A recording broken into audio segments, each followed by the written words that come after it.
Friends, welcome back to my channel commerce with Sonia. आज हम लोग बात करने जा रहे हैं ट्रायल बैलेंस के एरर्स पे। Let's start. ट्रायल बैलेंस के बेसिक्स पे ऑलरेडी मैंने एक वीडियो बना रखी है, अगर आपने नहीं देखी है तो उसे देख लीजिए। आज हम लोग बात करने जा रहे हैं ट्रायल बैलेंस में जो एरर्स होती हैं उनके बारे में। बेसिकली ट्रायल बैलेंस में दो तरह की एरर्स होती हैं। पहली होती हैं एरर्स अफेक्टिंग ट्रायल बैलेंस, दूसरी होती हैं errors not affecting trial balance. तो वन बाय वन हम इन्हें डिस्कस करेंगे। पहले हम बात करने जा रहे हैं एरर्स अफेक्टिंग ट्रायल बैलेंस, यानी वो एरर्स, वो मिस्टेक जो कि हम लोग कर देते हैं जिससे कि हमारे ट्रायल बैलेंस में इफेक्ट पड़ता है। पहला है रॉन्ग कास्टिंग। अगर हमने जो भी हमारा ट्रांजेक्शन है उसको गलत कास्ट कर दिया है, तब हमारी जो एरर आएगी ट्रायल बैलेंस को इफेक्ट करेगी। दूसरी है posting on the wrong side. अगर हमने लेजर में ट्रांजैक्शन को गलत साइड पे पोस्ट कर दिया, हमें डेबिट में पोस्ट करना था हमने क्रेडिट में कर दिया, या फिर क्रेडिट में करना था हमने डेबिट में कर दिया। ये एक एरर है जो कि हमारे ट्रायल बैलेंस को इफेक्ट करती है। Posting on wrong amount. अगर हमने ट्रायल लेजर से उठा के और ट्रायल बैलेंस में लिखते समय अमाउंट को गलत कर दिया तो भी हमारा ट्रायल बैलेंस अफेक्ट हो जाएगा। Omission of posting of one side of an entry. अगर कोई भी एंट्री एक साइड तो हमने पोस्ट किया पर उसकी पोस्टिंग दूसरी साइड नहीं किया सही से, या भूल गए। ओमिशन का मतलब होता है भूल जाना, हम भूल गए उसकी एंट्री करना, तब भी हमारा ट्रायल बैलेंस अफेक्ट होगा।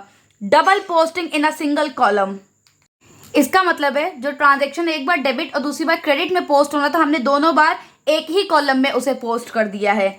नेक्स्ट है error of totalling and balancing of account in ledger. अगर हम लेजर की टोटलिंग या बैलेंसिंग में हम कोई मिस्टेक कर देते हैं तो भी वो अफेक्ट करती है हमारे ट्रायल बैलेंस को। अब बात करते हैं errors not affecting trial balance. ऐसी 5 एरर्स हैं जो कि ट्रायल बैलेंस को अफेक्ट ही नहीं करती, यानी वो ऐसी एरर्स होती हैं जिनके बारे में हम आइडेंटिफाई नहीं कर पाते हैं कि ये एरर भी है। सबसे पहले एरर ऑफ ओमिशन। कोई भी ट्रांजैक्शन है हम उसको लिखना ही भूल गए, यानी हमने उसकी एंट्री नहीं की। जब एंट्री नहीं की तो हम उसे ट्रायल बैलेंस में पकड़ भी नहीं पाएंगे। सेकंड है error of commission. Error of commission का मतलब होता है कि सपोज हमें लिखना था 552 और हमने लिख दिया 525। डेबिट और क्रेडिट दोनों साइड हमने लिख दिया 525। अब ये हो गई आपकी एरर ऑफ कमीशन। ये भी एरर ट्रायल बैलेंस को अफेक्ट नहीं करती है। थर्ड है कंपनसेटिंग एरर्स। वो एरर्स जो कि डेबिट और क्रेडिट दोनों को बराबर कर देती है, यानी कंपनसेट कर देती हैं, वो एरर्स भी ट्रायल बैलेंस में पता नहीं चलती हैं। फोर्थ है एरर ऑफ प्रिंसिपल। अगर हमने प्रिंसिपल की कोई मिस्टेक कर दी, सपोज हमने मशीन को रिपेयर कराया था, जब हम उसको इंस्टॉल करा रहे थे तभी सेकेंड हैंड मशीन से उसका रिपेयर कराया, तो हमें कायदे से उसे मशीनरी अकाउंट में पोस्ट करना था, बट हमने गलती से उसे रिपेयर अकाउंट में पोस्ट कर दिया। अब ये प्रिंसिपल की एरर है, इसको भी हम फाइंड आउट नहीं कर पाएंगे। लास्ट है error of posting in wrong account. अगर हमने गलती से सपोज हमें परचेज अकाउंट में पोस्ट करना था और हमने परचेज की जगह उसे मशीनरी अकाउंट या सेल्स अकाउंट में पोस्ट कर दिया है, तो ये हमारा posting of error in wrong account है, और इसे भी हम ट्रायल बैलेंस में ये कोई भी चीज को अफेक्ट नहीं करता, हम इसे पता नहीं कर पाते हैं। आइए इस छोटे से क्वेश्चन को सॉल्व करके देखते हैं कि कैसे पोस्टिंग होती है। ये कुछ आइटम्स हैं, इनको हम लोग ट्रायल बैलेंस में पोस्ट करके देखते हैं। सबसे पहला है prepaid expense. Prepaid expense expenditure है, और हमने पढ़ा हुआ है कि एक्सपेंडिचर हमेशा डेबिट साइड लिखे जाते हैं, तो 5000। सेकेंड है आउटस्टैंडिंग रेंट। आउटस्टैंडिंग रेंट ये हमारी लाइबिलिटी है, ये हमारा क्रेडिट साइड में लिखा जाएगा 2000। नेक्स्ट है बैड डेट्स रिकवर्ड।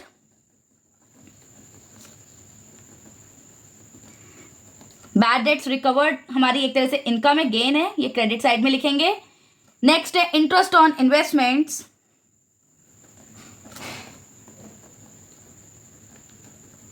ये भी हमारे इनकम है, इसको भी हम क्रेडिट साइड में शो करेंगे।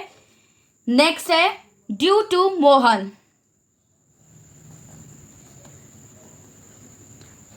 ड्यू टू मोहन मीन्स कि मोहन को हमें पे करना है, हमारी लाइबिलिटी है, और लाइबिलिटीज को हमेशा क्रेडिट साइड में नोट करते हैं। Next is your bank overdraft. Bank overdraft भी हमारी लाइबिलिटीज हैं, और लाइबिलिटीज को क्रेडिट साइड लिखेंगे। Discount allowed.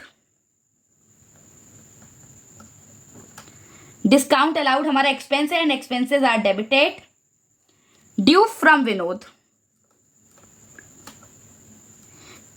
यहां ऊपर हमने पढ़ा है ड्यू टू मोहन, यानी हमें मोहन को पे करना है, वो हमारे क्रेडिटर है, इसलिए हमने उसको क्रेडिट साइड लिखा है। ड्यू फ्रॉम विनोद का मतलब है कि विनोद हमारे डेटर्स हैं, एंड डेटर्स हमारे असेट होते हैं, और उनको हम डेबिट साइड नोट करेंगे। Next is investment. इन्वेस्टमेंट्स हमारे जो है असेट्स होते हैं, असेट का हमेशा डेबिट बैलेंस होगा, डेबिट साइड नोट करेंगे। Next is patents. पेटेंट्स भी हमारे इंटैंजिबल असेट्स होते हैं, इनका भी डेबिट बैलेंस होता है, debit side. Machinery,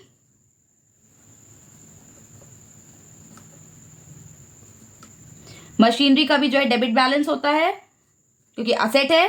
last is capital. Capital जो है लाइबिलिटी होती है, उसका हमेशा क्रेडिट बैलेंस होता है, इसलिए वो क्रेडिट साइड नोट किया जाएगा। अब अगर हमारा जो है डेबिट और क्रेडिट दोनों की टोटलिंग मैच कर जाए यानी इक्वल मैच आ जाए, तब हमें ये लगेगा कि यानी तब हम ये मानेंगे कि हमारा जो ट्रायल बैलेंस है वो करेक्ट है। तो आइए टोटलिंग जो है मैच कर लेते हैं। सबसे पहले 5000 plus 800 plus 1200 plus 15,000 plus 4000 plus 6000, ये है हमारा 32,000। तो इसे हम यहाँ नोट कर लेते हैं 32,000।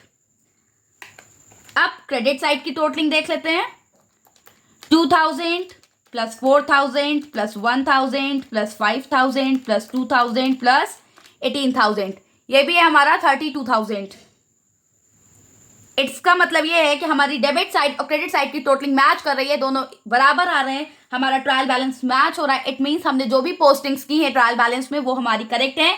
और ये भी बता रहा है कि हमारा जो लेजर है वो अर्थमेटिकली जो है एक्यूरेट है, यानी उसमें जो है अर्थमेटिकल कोई भी इशू नहीं है। आई होप कि आपको जो है ये वीडियो समझ में आई होगी। ऐसी और वीडियो के लिए प्लीज़ मेरे चैनल को सब्सक्राइब करें, वीडियो को लाइक करें। Thank you.